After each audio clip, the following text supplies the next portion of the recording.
Assalamualaikum warahmatullahi wabarakatuh. Selamat sore semuanya.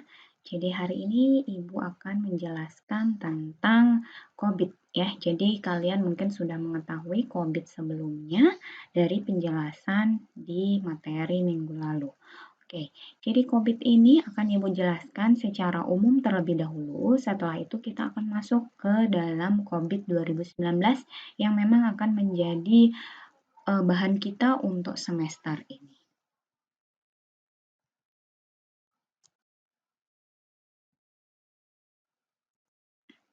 Oke, jadi kita mulai dulu dari outline ya. Outline di sini ada dari introduction dulu, lalu ada COVID principles, dan ada introduction to COVID 2019.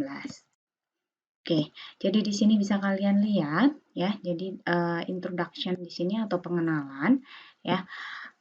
Ada yang disebut sebagai Enterprise Governance of Information and Technology atau INT. Nah, ada gambar di bawah ini adalah konteks of Enterprise Governance of INT ya atau Information and Technology. Jadi sebelum Ibu melanjutkan di dalam COVID ini ya, COVID yang paling baru, pemisahan antara information and technology itu dilakukan. Jadi information and technology tidak dijadikan satu menjadi IT, tapi menjadi information and technology. Kenapa itu dilakukan? Oleh ISAKA ya, oleh ISAKA ini atau pencipta COVID atau perusahaan yang menciptakan COVID di sini beranggapan bahwa information itu dan teknologi menjadi dua hal yang berbeda. Nah, jadi baik dari sisi informasi dan dari sisi teknologi itu bisa kita lakukan audit IT. Nah, jadi tidak mesti di dalam fokus kita ke TI saja atau teknologi informasi, kita juga bisa mengaudit dari sisi information dan teknologinya. Oke, kita lihat berdasarkan gambar yang ada di bawah ini.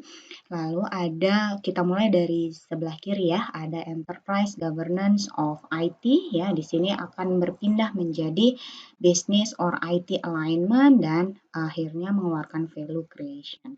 Jadi di sini maksudnya adalah kita bisa lihat bahwa kalau kita mendefinisikan sebuah enterprise atau sebuah dinas instansi ya itu terdiri atau kira-kira apa yang ada IT di dalamnya itu sudah terdefinisi ya. Entah itu sudah terdefinisi atau belum, itu akan dilakukan skematik di dalamnya ya. Maksudnya adalah diperiksa secara rinci apa yang menjadi visi, misi, tujuan ya. Jadi setelah itu barulah bisa berpindah ke dalam bisnis or IT alignment. Ya, jadi maksudnya di sini adalah tadinya yang sebelumnya yang ada di sini yang masih berupa tujuan, visi, misi. Lalu kita akan rubah menjadi sebuah bisnis atau IT alignment. Ya, jadi maksudnya adalah menyelaraskan di sana kira-kira sudah berjalan dengan baikkah visi misi yang sudah ditawarkan dengan bisnis or IT alignment yang ada ya. Jadi misalnya sudah sesuai atau dia sudah mendukung bisnis atau IT alignment atau belum. Nah, yang terakhir, setelah itu nanti bisa dirubah atau diselaraskan, maka kita bisa mendapatkan value ya atau kita bisa mendapatkan hasil dari sana dan bisa membawa sebuah instansi atau enterprise governance di situ untuk menjadi lebih baik. Oke, kita lanjutkan.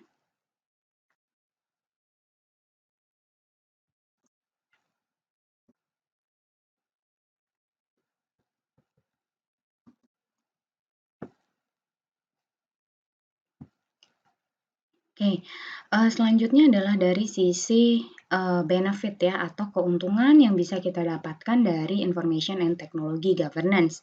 Jadi ada beberapa yang bisa kita tuliskan di sini. Yang pertama adalah benefit realization. Ya, jadi maksudnya di sini adalah IT value should also be measured in a way that shows the impact of contribution of IT-enabled investment in the value creation process of the enterprise. Jadi maksudnya adalah kita pada saat membuat sebuah INT governance di sini, yang kita lakukan yang pertama adalah pastinya kepengen mendapatkan keuntungan dari situ ya.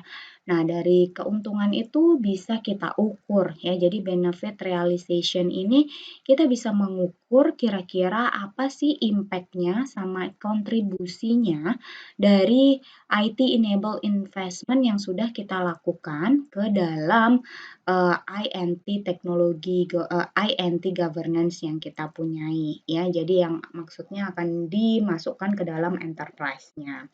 Lalu yang kedua adalah risk optimization. Dari kata-katanya saja bisa kita garis bawahi bahwa adanya resiko yang kita listkan berdasarkan yang data yang sudah ada, itu kita bisa melakukan optimasi dari situ ya. Jadi kita bisa melihat dari sisi use, ownership-nya bagaimana, operation, involvement, influence, and adoption of INT within an enterprise. Ya, jadi kita bisa lihat kira-kira resiko bisnis yang kita bisa listkan, lalu kita bisa perbaiki dari situ ya. Jadi dari situlah kita bisa mendapatkan risk optimization. Lalu selanjutnya adalah resource optimization.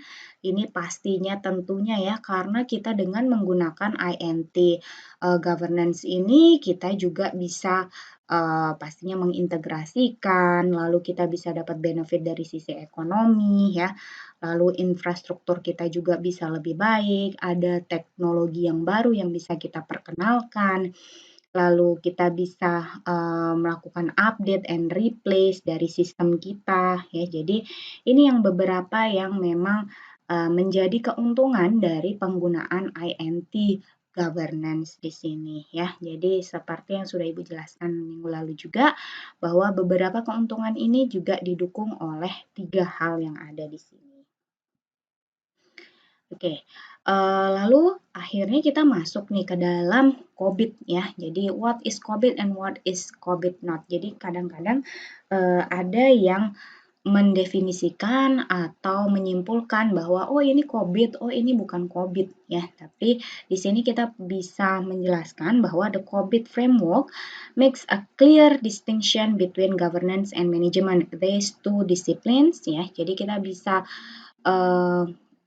mendefinisikan bahwa COVID itu sebenarnya adalah kemarin dari ini ya, dari kepanjangannya dulu atau singkatan dari apa, jadi Control Objective of IT ya. Jadi Control Objective of IT ini di sini COVID ini lebih mendefinisikan atau memisahkan yang ada dua ya. Jadi ada governance and management. Nah, jadi governance itu bisa dari sisi governance, terus dari sisi manajemennya juga. Nah, jadi pemisahan yang dua itu ya, governance and management itu dilihat dari karena governance and management itu dianggap sebagai dua activity yang berbeda. Ya, jadi ini yang perlu digarisbawahi bahwa di governance itu ya, di governance ensure that dari lihat stakeholder needs, lalu dilihat dari kondisi dan opsi kira-kira apa saja yang mau dibalanskan atau diseimbangkan.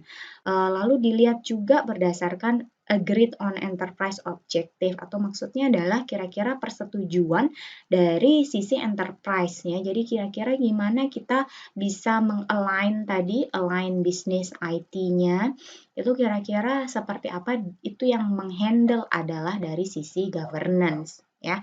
Lalu yang kedua adalah direction is set through prioritization and decision making ya. Jadi pada saat kalau di governance itu kan biasanya dia karena adalah stakeholder berarti dia yang pengambil keputusan. Lalu performance and compliance are monitored against agreed on direction and objective. Jadi memang kalau di governance itu lebih ke arah ya udah memonitor, lalu mengagree ya atau menyetujui sesuatu, lalu mendirect ya atau mengarahkan kira-kira kemana arah dari enterprise ini. Nah, sedangkan Kalau di manajemen itu biasanya adalah dia yang melakukan plans, build ya, merencanakan, lalu membuild ya, membangun, lalu meran ya atau menjalankan itu, memonitor activities ya, in alignment with the direction set by the governance body to achieve the enterprise objective. Nah, dari sini kalian bisa membaca ya bahwa antara governance, berarti governance itu adalah itu yang lebih ke arah stakeholder, pengambil keputusan, lalu dia yang memang lebih memikirkan long term dari enterprise, lalu manajemen itu memang lebih yang kayak ya, pekerja lapangannya gitu ya, yang memang akan merencanakan, menjalankannya ya, lalu memonitor dan kira-kira itu juga tetap manajemen ini akan dipantau oleh dari sisi governance. Nah, ini pembedanya COVID dengan framework yang lain ya. Walaupun COVID ini sebenarnya tidak bisa berdiri sendiri, dia apabila akan lebih detail itu bisa bergabung atau digabungkan dengan beberapa framework yang ada. Tapi COVID ini memang enaknya dia akan memisahkan antara governance dengan manajemen.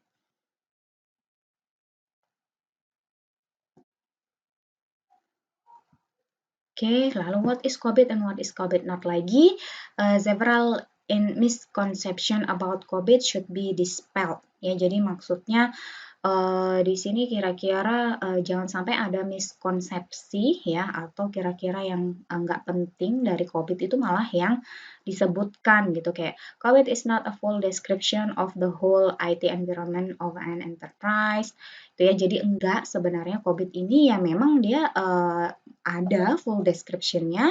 Lalu COVID ini juga digunakan ya framework to organize business process. Lalu COVID ini juga bisa digunakan untuk IT technical framework to manage all teknologi yang ada di enterprise tersebut. Lalu COVID ini juga sebenarnya adalah dia menghubungkan ya ada IT related decision, dia bisa punya best IT strategi ya, terus best arsitektur ya walaupun nggak semuanya bisa di-handle oleh COVID yang kayak tadi Ibu bilang bahwa di dalam COVID ini sebenarnya perlu juga tandem dengan beberapa framework yang ada. Contohnya misalnya di best arsitektur ini COVID tidak akan bisa berdiri sendiri, alangkah baiknya itu bisa dipadankan dengan TOGAF gitu ya. Lalu mungkin kalau IT strategi ini mungkin bisa pakai PM Book gitu ya.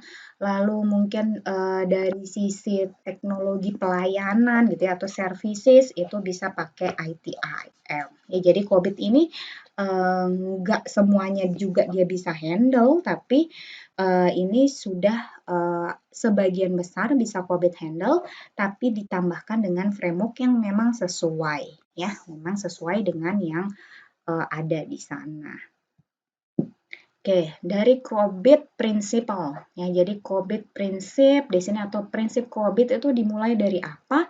Yang pertama adalah provide stakeholder value. Tadi seperti yang sudah kalian ketahui bahwa stakeholder value ini berarti kita kan kepengen kira-kira nilai dari stakeholder itu seperti apa.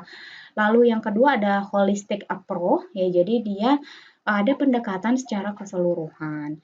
Yang ketiga dynamic governance system ya. Jadi di sana pastinya dia bisa ada sistem governance yang dikelola secara dinamis. Lalu ada governance distinct from management ya. Jadi itu ya dipisahkan antara governance and management. Lalu tailored to enterprise need ya. Jadi memang ini karena tailored berarti kan memang benar-benar menyesuaikan dengan kebutuhan yang ada di enterprise. Yang keenam, end-to-end governance system. Jadi end-to-end governance system ini kita bisa lihat dari governance system yang ada di sana ya atau yang akan kita lakukan audit itu bisa kita lihat dari muara ke hilir gitu ya. Jadi kita bisa lihat kira-kira bagaimana penerapannya. Oke, ada three principle for governance framework ya. Jadi di sini khusus untuk governance framework itu dia membutuhkan di sini ada governance framework should be based on a conceptual model identifying the key ya.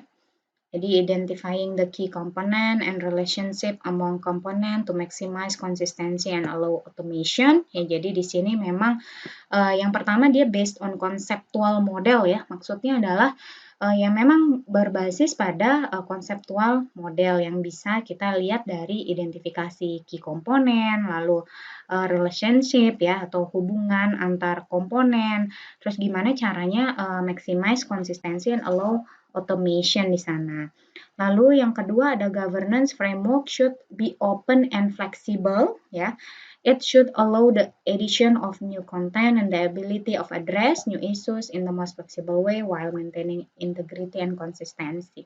Nah, jadi di sini ya, kenapa sih kok governance itu harus open and flexible? Tentunya karena kalau misalnya governance tersebut tidak open and flexible, pastinya dia tidak akan bisa menghandle ya nanti pada saat misalnya ada penambahan atau konten yang baru, lalu ability untuk address new issue ya, jadi mengalamatkan kira-kira gimana isu-isu yang baru ini atau gimana sih caranya supaya isu yang ada atau permasalahan yang ada itu bisa kita kasih most flexible way gitu ya. Jadi maksudnya oh ini cara yang paling fleksibel untuk menyelesaikan isu tersebut ya dengan adanya integrity and consistency. Lalu yang ketiga, a governance framework should align to relevant major related standard, framework, and regulation ya. Jadi memang kalau di governance framework ini ya berarti dia harus bisa align ya, align to relevant major yang lain ya, kira-kira dari sisi standar, framework, and regulation-nya. Lalu a governance framework, sorry ini kayaknya sama ya, jadi kita lanjut aja. Jadi tadi setelah kalian sudah mengetahui di COVID ya, seperti yang kalian lihat tadi COVID itu bagusnya adalah dia memisahkan antara governance dengan manajemen. Nah, gimana dengan COVID 2019 ya? COVID 2019 ini sebenarnya adalah lanjutan dari COVID-5, di mana COVID 2019 ini dia pertama kali di launching sekitar tahun 2018 malah ya. Jadi di dalam COVID 2019 ini ada beberapa yang memang unggul. Misalnya dari sisi yang pertama ini adalah flexibility and openness. Jadi di definition and use of design factor allow COVID to be tailored for better alignment with user particular context ya. Jadi memang di COVID 2019 ini itu lebih ada yang disebut sebagai desain faktor. Ya, desain faktor ini sebelum kita menentukan kira-kira mau kemana sih kita arah untuk auditnya, kita perlu mendefinisikan dulu desain faktornya itu yang mana yang akan, bukan yang mana ya, jadi per desain faktor itu perlu kita definisikan dari sisi instansi yang kita mau periksa nih atau kita mau audit IT-nya. Nah, dari situ karena kita mendefinisikan desain faktor, maka jadi jelas sekali apa yang menjadi permasalahan, apa yang mungkin perlu kita perbaiki lagi ya, itu enaknya yang di COVID 2019. Lalu yang kedua ada currency and relevance. Ini ada COVID model support referencing and alignment to concept originating in the other sources. Contohnya di sini last IT standard and compliance regulation. Ya, jadi pada saat di currency and relevance, nah di sini ini di COVID ya, di COVID itu bisa nge-reference and nge-alignment ya. Jadi konsep originating dari other sources ya. Jadi enaknya itu di COVID lebih mudah untuk dibandingkan atau dijadikan satu dengan yang sudah ada ya dengan currency and relevance-nya jadi gitu. Enaknya seperti itu. Lalu yang selanjutnya ada prescriptive application. Jadi model such as COBIT can be descriptive and prescriptive. The COBIT conceptual model is construct and present such that its instantiation, the application of tailored COBIT governance component is perceived as prescription for a tailored IT governance system. Nah, jadi di COBIT 2019 itu dia adalah prescriptive application. Jadi maksudnya adalah di COBIT sebenarnya bisa terbagi-bagi menjadi deskriptif maupun preskriptif ya. Tapi di dalam prescriptive application ini ya, COBIT itu tadi dia memang lebih ke tailored governance komponen ya, jadi dia bisa mendefinisikan kira-kira komponen yang ada di governance-nya kira-kira seperti apa, lalu untuk IT governance sistemnya juga bisa ditunjukkan seperti apa. Lalu performance management of IT, nah, jadi the structure of COBIT performance management model is integrated into the conceptual model. The maturity and capability concept are introduced for better alignment with CMMI. Ya, jadi nanti ada CMMI ini akan kita pelajari.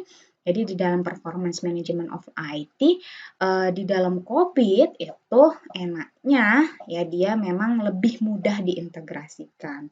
Ya, COBIT 2019 pastinya ya. Oke, ini ada beberapa beberapa catatan di COBIT 2019 sehingga kenapa sih kok COBIT 2019 ini lebih bagus dari sebelumnya. Oke, nah ini dia sebenarnya di dalam COBIT 2019 itu kita akan bagi menjadi 4 modul sebenarnya. Nah, 4 modul ini yang pertama itu ada Introduction and Methodology Introduce the Key Concept of COBIT 2019. Ini semua ya, kebetulan semua ini sudah Ibu uploadkan di reference ya, jadi kalian bisa ambil dari reference, maksudnya adalah dari buku yang sudah Ibu uploadkan. Nah, jadi di sini yang pertama introduction. Nah, introduction ini ya seperti ini yang seperti Ibu jelaskan, kira-kira apa saja yang ada di dalamnya, COBIT 2019 itu kenapa ya. Jadi lebih ke arah situ. Lalu yang di framework, nah jadi yang di framework ini nanti ada yang disebut sebagai objektif ya. Objektif ini kalau di pendahulunya di COBIT 5 dan COBIT 4 itu disebut sebagai proses atau domain IT. Nah, kalau di COBIT 2019 itu disebut sebagai objektif. Di sana terdapat 40 objektif yang bisa kita pilih untuk instansi atau perusahaan yang akan kita audit nantinya. Nah, itu semua lengkap di yang kedua ini ya, buku yang kedua yaitu Governance and Management Objective Comprehensively ya. Jadi ini ada di sini. Lalu yang ketiga ada di Design Guide. Nah, jadi sebenarnya kalau di Design Guide ini sudah lebih detail lagi ya. Maksudnya ini udah ke arah yang lebih tingkat tinggi. Jadi di sini kita sudah memberikan solusi, kita tailor di situ ya. Jadi sudah memberikan kira-kira yang cocok untuk instansi atau enterprise-nya seperti apa ya. Jadi ini ada di Design Guide. Nah, di implementation guide yang terakhir ini itu malah lebih lagi ya. Jadi sudah tadi kita mendesain ya, desain ini mungkin kita merencanakan sebaik mungkin. Nah, yang terakhir ini adalah lebih ke implementasi dan optimisasi. Ya, jadi kira-kira kita bisa membuatkan roadmap-nya seperti apa ya dan lain sebagainya. Nah, ini dia yang ada di COBIT 2019. Kita lanjut. Nah, jadi tadi yang sudah Ibu jelaskan bahwa ada manajemen objektif ya, yang bisa dipilih di mana manajemen objektif itu ada 40 banyaknya dan ini akan dipisahkan atau di grup berdasarkan 4 domain. Ya, jadi yang pertama ada yang kita sebut sebagai APO ya atau Align, Plan and Organize. Ini kira-kira isinya adalah sesuai namanya ya, dia untuk overall organization, strategy and supporting activities for INT. Lalu ada build, acquire, and implement, itu atau disebut BAI, ya. Itu traits definition, akuisisi, implementasi dari INT solution, and their integration in business process. ya, jadi sesuai namanya.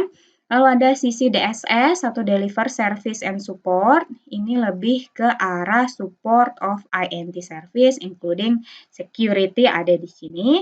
Yang terakhir ada MEA atau Monitor, Evaluate, and Assess, ini lebih ke performance monitoring ya, jadi terus lebih ke internal performance target, terus kontrol objektifnya dan external requirement. Ya, jadi di sini ada 4 domainnya tetap sama seperti yang ada di COVID 5 ya. Seperti yang ada di COVID 5, tapi ada beberapa objektif yang ditambahkan sehingga jumlahnya yang ada di COVID 2019 sebanyak 40 ya, 40 objektif atau manajemen objektif. Oke, nah jadi kalian bisa lihat di sini ya, ini petanya ya, peta dari tadi ya, ada APO, terus ada BAI, ada DSS, ada MEA. Nah, kalau yang EDM ya, sebenarnya ada 5, satu lagi EDM ya. Dan di EDM ini adalah khusus untuk governance ya, atau government, sorry. Ya, jadi khusus untuk government itu menggunakan EDM ya, sedangkan untuk manajemen itu lebih menggunakan yang 4 grouping tadi ya. Jadi ini dia EDM-nya ada di atas ya. Jadi untuk government itu lebih menggunakan EDM ya. Nanti setelah kita melakukan mapping, Ibu pasti akan mengajarkan bagaimana caranya mapping nanti ke depan. Kita akan lihat kalau kalian memang fokus ke arah government-nya, itu berarti kalian bisa menggunakan EDM di sini ya. Tapi untuk manajemen itu akan menggunakan 4 domain yang ada di sini ya. Jadi ini pilihannya. Oke, kita lanjutkan ke ini komponen of governance system ya. Jadi kita bisa lihat di sini ada 7 ya. Ada proses, organizational structure, prinsip, policies and procedure, terus information, culture, ethic, behavior, people, skill and competencies, and service infrastructure and application. Ya, jadi di sini ada penjelasannya. Proses describe an organized set of practice and activities to achieve a certain objective and produce a set of output that support achievement of overall IT-related goal. Ya, jadi di proses itu nanti pastinya kita akan memproses ya tadi yang makanya Ibu minta kalian menyiapkan dulu visi misi.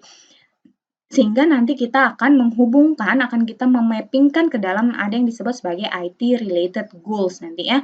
IT-related goals di sini juga agak berbeda namanya kontrol di COVID 2019 ya. Jadi ada bukan IT-related goal lagi yang disebut, di situ disebut adalah alignment goal ya, atau nanti ada enterprise goal ya. Nanti kita akan pelajari. Lalu ada organizational structure, ini adalah untuk key decision making ya. Jadi kalau di struktur organisasi pastinya itu di ini ya, itu pasti untuk mengambil keputusan. Lalu ada principle, policies, and framework. Ini translate desired behavior into practical guidance for day-to-day management ya. Lalu information is pervasive ya. Jadi kalau information itu ya berarti memang informasi yang memang difokuskan ya. COVID focus on information required for the effective functioning of governance system of the enterprise. Jadi memang fokus ke arah informasinya seperti apa. Lalu nah, ini juga menjadi penting di dalam kita akan melakukan audit ya, nanti fokus area kita mau dibawa kemana. Yang pertama, apakah itu lebih kita memperbaiki struktur dari sisi small and medium enterprise atau SME, atau mungkin kita memperbaiki dari cyber security-nya, atau digital transformation, atau mungkin dari penggunaan cloud computing, atau mungkin privacy kita belum bisa mengatur. Lalu mungkin ada DevOps juga ya. Ini bisa kita selidiki atau kita bisanya simpulkan dari nanti desain faktor yang memang sudah kita kategorikan. Nah, akhirnya kita ketemu nih yang disebut sebagai desain faktor. Nah, desain faktor di sini adalah faktor yang dipengaruhi ya, influence the design of an enterprise governance system and position it for success in the use of INT. Ya, nah jadi itu nanti pada saat kita mulai mengerjakan atau mencicil tugas besar, itu kalian perlu menyisipkan desain faktornya. Ya, jadi desain faktor di sini ada berapa ini? 11 ya. Enterprise strategi, enterprise goal, risk profile, INT related issues, threat, landscape, compliance, role of IT, sourcing model of IT, IT implements method, teknologi adoption strategi, dan enterprise size. Ya, jadi ini ada 11 desain faktor yang harus kalian selidiki dulu sebelum kita maju lagi ya ke arah yang berikutnya. Oke, kita lihat dari yang pertama ini Ibu nggak jelaskan secara detail juga ya. Jadi ada enterprise strategi, ini kita bisa membedakan ya, enterprise can have different strategies which can express as one or more of the archetypes shown in figure ini ya. Jadi kita nih bisa membedakan atau kita bisa menyimpulkan kalau udah kita lihat tuh apa namanya enterprise yang memang mau kita ambil atau kita audit, kita punya visi misinya, kita punya tujuan misalnya, struktur organisasi, lalu kita punya data-data yang khusus untuk enterprise itu. Jadi dari sisi enterprise strategi kita bisa cek berdasarkan observasi yang kita lakukan atau mungkin kita perlu wawancara ke beberapa stakeholder yang memang ada di sana. Kita bisa cek masuk di kategori manakah ya enterprise strateginya. Apakah dari sisi growth atau acquisition, atau dari sisi innovation atau differentiation, dari sisi cost leadership, atau dari sisi client service atau stability. Nah, penjelasannya ada di sampingnya. Jadi di sini growth acquisition itu lebih ke fokus on growing ya. Jadi kira-kira dia memang lagi berkembang. Lalu kalau dari sisi inovasi ya berarti dia memang perusahaan atau instansi yang memang sedang melakukan inovasi atau diferensiasi. Lalu dari sisi cost leadership, ini memang fokus enterprise-nya adalah lebih ke arah cost ya, lebih ke arah pokoknya gimana caranya supaya bisa mendapatkan keuntungan dan lain sebagainya. Lalu atau mungkin dia lebih ke arah client service ya, jadi maksudnya adalah dia lebih melayani ya, layanan. Jadi layanan yang utama. Nah, ini perlu kalian definisikan. Oke, kita lanjut ke yang kedua itu ada enterprise goal ya. Enterprise goal ini berarti juga kita perlu ya enterprise goal-nya ini apa atau tujuan dari enterprise tersebut. Ya, kira-kira dia ini kemana ya berdasarkan DSC sebenarnya ya. Tapi kita bisa tentukan nanti seperti apa enterprise goal-nya ya. Jadi desain faktor ini sebenarnya juga termasuk ke dalam yang akan langkah kita lakukan. Ya, jadi nanti mungkin akan kita pelajari minggu depan itu tentang BSC. Ini bisa juga sebagai bagaimana cara menentukan enterprise goal-nya. Ya, jadi di sini enterprise goal-nya ini sudah ditentukan oleh COBIT. Ya, jadi kemana yang mana nanti bisa kalian pilih. Oke, nah jadi kita harus ini dulu ya, memisahkan visi misi tadi tujuan ke dalam 4 BSC ini barulah kita bisa memilih EG-nya atau enterprise goal-nya. Oke, terus selanjutnya dari sisi yang ketiga, ya yang ketiga ini adalah risk profile, ya jadi risk ini juga kita bisa lihat kira-kira dari manajemen resiko ini yang mana sih yang memang diperuntukkan untuk enterprise yang nantinya kita ambil, ya ini lebih ke arah risk, ya. Oke, terus selanjutnya ini ada INT related issues ya. Jadi ini ya isu-isu atau masalah apa saja yang ada di dalam sini ya. Jadi kira-kira kita bisa lihat secara garis besar dulu apa saja yang menjadi ini yang menjadi related issues-nya. Lalu ada threat landscape, ini kita bisa juga ini under which the enterprise operates can be classified as shown in ini. Ya, jadi normal and high, kita bisa lihat kira-kira enterprise kita ini akan ke arah normal atau high ya trade landscape-nya. Kalau normal ini operating under what are considered normal trade level. Lalu kalau high ini dia ada di geopolitical situation, industry sector, or particular profile the enterprise is operating in high trade environment. Ya, jadi tergantung nanti kemana arahnya. Lalu di sini ada compliance requirement. Ya, ini compliance requirement ini classified-nya ke kategori yang mana. Ya, jadi kita bisa requirement-nya cek lagi apakah dia masuk ke low, normal, atau high. Ya, ini set of regular compliance-nya kira-kira apa.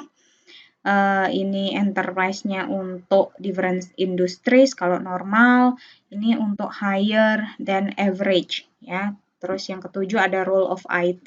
Role of IT juga kita bisa melihat role of IT-nya, apakah masuk ke dalam support, factory, turnaround, dan strategis. Ya, jadi itu nanti akan kalian lakukan. Untuk di support ini, it is not crucial for the running and continuity of the business process and service, nor for their innovation. Ya, jadi memang dia hanya sebagai mensupport aja ya sisi IT-nya, role of IT di sana. Terus factory ya, kalau IT fail ini dia akan mengimpact running and continuity business process and service. Kalau turnaround ini dia IT is seen as a driver for innovating ya. Jadi kira-kira untuk penggerak inovasinya butuh IT. Terus kalau strategic ini kedua-duanya berarti running and innovating itu tergantung pada IT-nya. Oke, kita lanjutkan lagi. Yang kedelapan ada sourcing model for IT, ya ini juga sourcing-nya, enterprise-nya adopt-nya ke arah mana. Outsourcing kah, atau cloud, insources, atau hybrid mungkin ya. Lalu IT implementation methods-nya ke arah mana, apa dia agile, atau dia DevOps, atau dia traditional, atau dia hybrid. Ya, jadi kalau hybrid berarti mix antara semuanya. Ya. Terus yang ke-10 ada teknologi adoption strategi. Nah, ini dia sebenarnya enterprise yang ke arah mana ya? Apakah dia first mover, atau follower, atau slow adopter? Nah, yang terakhir nih ada enterprise size. Kita bisa lihat dia enterprise-nya lebih ke large or small medium enterprise. Oke. Nah, goal cascade ini sebenarnya seperti kita kembali ke arah awal ya. Maksudnya adalah seperti ini. Sama saja ya di COVID itu sebenarnya langkah yang memang kita mau lakukan. Yang pertama adalah stakeholder drivers and needs ya. Jadi kita bisa kira-kira mendefinisikan apa sih maunya stakeholder ya, lalu keinginannya mereka seperti apa sih, kebutuhannya seperti apa, itu bisa kita definisikan dulu dari mungkin observasi, wawancara yang memang kita lakukan, lalu setelah itu kita bisa menentukan enterprise goal-nya tadi ya, berdasarkan yang ada di design faktor tadi. Setelah itu kita bisa menentukan alignment goal-nya, nanti semua ada di modul yang kedua ya atau buku yang kedua. Di situ kalian bisa lihat alignment goal dari yang memang akan kita lakukan. Lalu yang terakhir kita bisa akhirnya menentukan governance and management objective tadi ya. Tadi kita bisa tentukan kira-kira mana sih objektif yang memang kita mau pakai untuk memperbaiki atau mengaudit enterprise tersebut. Oke, itu saja mungkin yang bisa Ibu jelaskan terkait dengan overview kita ke COVID. Memang agak panjang ya, jadi selamat menonton semuanya. Terima kasih, selamat sore. Assalamualaikum warahmatullahi wabarakatuh.